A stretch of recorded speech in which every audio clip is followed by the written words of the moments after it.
আজকে আমি আপনাদের দেখাবো চিকেনের রেসিপি। চিকেনটা হালকা করে ভেজে রেখেছি, আলুটাও ভেজে রেখেছি।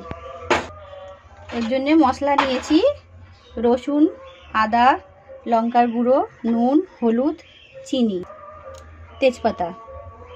আর এখানে নিয়েছি পেঁয়াজ, টমেটো আর কাঁচা লঙ্কা। তেজপাতাটা দিয়ে দিলাম,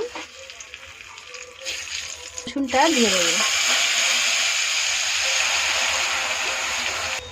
এবার টমেটোটা দিয়ে দেবো।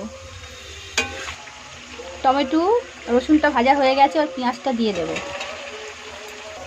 পেঁয়াজটা ভাজা হয়ে গেছে, এবার আদাটা দিয়ে দেবো।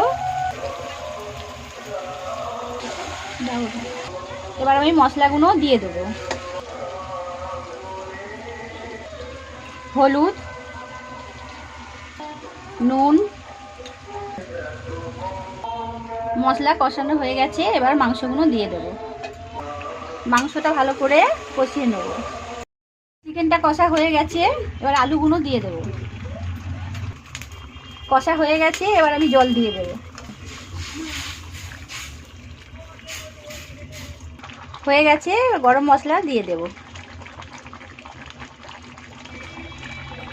এবার নামিয়ে নেব।